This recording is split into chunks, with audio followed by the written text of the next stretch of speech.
Hai semua, hari ini kita ngobrol-ngobrol santai yuk. Kalian pernah dengar nggak sih istilah memberi batasan diri kita terhadap orang-orang di luar dari diri kita seperti itu ya, terhadap lingkungan, mungkin terhadap keluarga, teman-teman, yang sekiranya itu akan menguras energi, fisik, mental, dan finansial kita gitu. Kita nggak apa-apa banget kok dalam hidup ini memilih pergaulan untuk tidak berteman kepada seseorang yang kita pikir dia akan memberikan dampak kerugian gitu bagi hidup kita. Nggak apa-apa banget. Bahkan gue sudah mempraktekkan ini sejak tahun sekitar 5 tahun lalu lah ya, 2000, pas awal-awal pandemi gitu lah. Awal-awal pandemi itu gue sudah mempraktekkan pembatasan diri gue terhadap seseorang, karena emang pas pandemi kan juga kita jarang keluar, WFH begitu kan, jadi emang kita disuruh juga untuk jaga jarak. Jadi semenjak setelah itu gue keterusan gitu loh jaga jarak sama orangnya. Jadi pas gue ngerasain kok gue nyaman gitu ya, pas pandemi kemarin gak ketemu banyak orang, gak terlalu bercengkrama sama orang gitu, justru kayak nyaman begitu.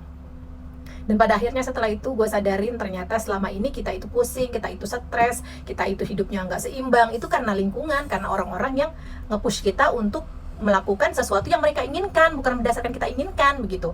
Jadi kalau emang kalian punya sesuatu yang kalian pikir itu nggak sejalan dengan pikiran dan kemauan kalian, kalian berhak nolak kok, berhak nolak. Dan kalau orang itu tetap maksa, kalian cut off, nggak apa-apa banget demi kesehatan mental kalian begitu. Dan di sini gue sudah banyak banget ngeblok orang-orang yang sangat merugikan bagi hidup gue, ya, terutama orang-orang yang selalu ingin diuntungkan hidupnya, selalu ingin kalau dia aja terus gitu, kitanya nggak dapet jatah, kitanya nggak dapet bagian gitu, selalu dia terus gitu yang harus dinomorsatukan, didahulukan, dimenangkan gitu. Capek nggak sih, kayak terkuras nggak tenaga kalian? Kalau gue sih jujur terkuras banget ngadepin seseorang yang punya tingkah laku seperti itu begitu. Jadi lebih baik gue cut off, ya terserah lu mau cari korban baru di luar sana yang bakalan jadi korban lu untuk memenuhi semua hasrat lo yang nggak sejalan sama pikiran gue ini gitu ya kan. Baik dari pasangan, keluarga ataupun teman, itu semua cut off ya kan. Dari terakhir gue punya pacar secara ofisial gitu misalnya, gue ngerasa dia nggak sejalan sama pemikiran gue, sama jalan gue dan visi misi hidup gue, jadi ngapain harus gue teruskan seperti itu ya. Jangan maksain sesuatu berdasarkan cinta dia yang sedikit nggak seberapa buat lu, tapi lu paksain untuk mengorbankan kebahagiaan lu sampai akhir hayat lu begitu. Karena untuk hidup dengan pasangan itu sampai mati loh, jadi harus hati-hati banget dalam memilih pasangan gitu, karena sampai mati nih orang yang bangun tidur lu bakal lu lihat.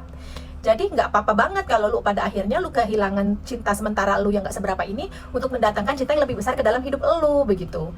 Jadi istilahnya kapan lu bisa menemukan kebahagiaan hidup lu yang secara benar, yang secara sempurna, kalau lu nggak ngelepasin si orang toksik ini begitu. Jadi nggak apa-apa banget. Dan nggak usah kan pasangan, keluarga pun, keluarga inti gue pun yang gue anggap dia hanya merugikan hidup gue cut, gue blok, gue hindarin untuk bertemu atau untuk bertatap atau bercengkrama secara langsung, gue hindari. Kalaupun harus ketemu secara paksa, itu paling kayak event-event hari besar atau pas gue lagi pulang, bermaaf-maafan lebaran. Udah setelah itu kalau untuk intens enggak gitu. Apalagi cuma teman gitu. Banyak banget sekedar yang teman, sekedar kenal atau bahkan sahabat deket yang tadinya gitu, gue cut, gue blok semua kalau mereka memang merugikan hidup gue gitu. Makanya sekarang teman gue, keluarga gue itu bisa dihitung pakai jari gitu yang dekat. Kayak sepupu-sepupu gue atau saudara-saudara atau teman akrab gue tuh berkurang memang. Memang benar banget kata pepatah, semakin bertambahnya umur itu semakin berkurang juga orang-orang yang ada di sekitar kita. Karena semakin bertambahnya umur kita semakin tersadarkan gitu loh. Siapa aja yang benar-benar memang kita butuhkan di dalam hidup kita, mana yang cuman selingan dan tidak menguntungkan begitu, bahkan merugikan gitu ya. Jadi di sini aku pengen ngasih tahu kalian, nggak apa-apa banget kalau kita cut off orang, blok orang dari hidup kita, siapapun itu tanpa terkecuali. Karena yang menolong kalian dalam hidup kalian ini adalah diri kalian sendiri. Ya tapi kan keluarga kita nolong kita, benar. Tapi apakah benar mereka tulus? Kalau mereka tulus, mereka tidak akan merugikan hidup kamu ya. Kalau memang benar yang tulus menolong hidup kamu, ya udah pertahankan. Tapi kan pakai logika, sampai kapan nih orang benar-benar tulus atau cuman fake ingin memanfaatkan sesuatu dari ketulusan kita, seperti itu. Bisa bedain gitu ya. Jangan beralaskan, jangan selalu mencari alaskan kalau orang itu baik, kalau orang itu baik, kalau orang itu baik. Kalau orang itu baik, dia nggak akan jahat ke kamu. Udah itu intinya.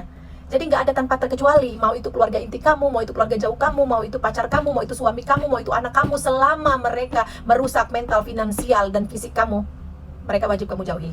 Kamu cut, kamu atur jarak, atau kamu blok sekalian tanpa pikir panjang. Kalaupun memang kamu ingin memperbaiki hubungan, kamu ngomong secara baik-baik, kasih warning 1, warning 2, warning 3. Kalau warning 3 dia udah gak dengar, berarti itu memang udah tabiat dia yang tidak bisa diubah lagi. Udah sampai mati dia bakal begitu sifatnya. Bukan tugas kamu juga kok untuk ubah orang ya kan. Di saat kamu sendiri berusaha susah payah untuk mengubah diri kamu nih supaya menjadi manusia yang lebih baik lah, enak orang-orang memperlakukan kamu secara tidak baik. Kita sama-sama manusia, sama-sama berusaha untuk menjadi lebih baik. Kalau saya saja bisa berusaha untuk menjadi lebih baik terhadap kamu, kenapa kamu bisa menjahati saya seperti itu? Begitu aja intinya. Jadi jangan pernah kasih ruang untuk orang-orang menyakiti kamu, merugikan kamu, menyiksa kamu, membuat kamu menderita. Jangan pernah kasih ruang itu ke orang. Kasihlah ruang, kasihlah sesuatu, tunjukkan sesuatu yang bikin mereka bahwa kamu tuh nggak bisa disepelehin, kamu tuh nggak bisa disakitin, kamu tuh nggak bisa dibikin menderita. Kasih tunjuk karakter dan sifat kamu seperti itu terhadap orang-orang ini, ya, supaya mereka tahu harus bersikap seperti apa terhadap kamu. Tapi kalau belum apa-apa kamu sudah menunjukkan sifat lemah, kamu sifat yang bisa dimanfaatkan, kamu sifat yang menolong tanpa batas, itulah sifat-sifat yang bakal dimanfaati oleh orang yang hidupnya memanfaatkan hidup orang. Siap-siap, siapapun, keluarga, pasangan, pacar, teman, bakal manfaatin kamu kalau sudah kelihatan kelemahan kamu dari awal seperti itu. Itu jadi bumerang buat kamu sendiri, hati-hati. Makanya harus banget kamu memasang sifat kayak, misalnya dia bilang, Ci, ketemuan yuk hari ini di restoran jam 4. Tiba-tiba dia cancel pas kita udah sampai di tempat. Misalnya, maaf ya, tiba-tiba aku lagi ada meeting mendadak, atau aku lagi kuliah mendadak. Nggak bisa, gue udah ada di tempat. Lu harus bayar ganti rugi gue datang pakai Grab harga 100.000, gue udah pesan minuman sama makan harga 100.000, gue udah rugi 200.000. Belum effort gue sebelum datang itu, gue harus make up, gue harus mandi, yang udah nggak terhitung lagi jumlah skincare gue berapa yang habis buat persiapan itu. Jadi lu nggak bisa membatalkan sepihak. Kalau emang mau membatalkan mungkin 1 hari sebelumnya, tapi kalau sudah di jamnya, udah di hari hanya lu ngebatalin, itu berarti lu orang yang nggak bisa dipegang omongan. Dan orang-orang yang kayak gini jangan kalian pelihara untuk ada di sekitar kalian, ya. Itu bakal merusak mental kalian, karena kalian adalah orang yang sangat menghargai waktu. Bertemulah sama orang yang juga sama-sama menghargai waktu, bukan orang-orang yang menyepelekan, karena waktu itu mahal harganya.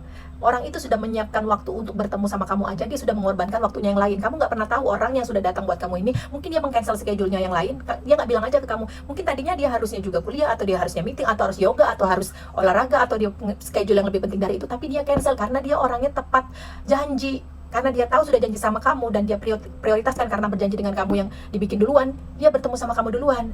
Yang janji setelah kamu itu ya dibatalkan, begitu loh. Nah, sedangkan kamu punya janji seenak-enaknya membatalkan dengan hal yang kamu bilang tiba-tiba datang, itu gak mungkin. Kalau kamu memang sudah terschedule untuk meeting sama kuliah, harusnya kamu sudah tahu dari awal dan tidak usah bikin janji dengan orang tersebut, begitu loh. Jadilah orang yang punya prinsip, bisa megang kata-kata dan janji. Jangan menyepelekan perjanjian kamu terhadap seseorang, karena harga diri kamu tuh di omongan kamu, begitu ya. Jadi buat kalian, mulai detik ini, mulai saat ini juga, jangan pernah ragu untuk meng-cut, meng-block, atau menjaga jarak pada orang-orang yang toksik. Seperti gue bilang tadi, mereka toksik dan harus jauh dari hidup kita.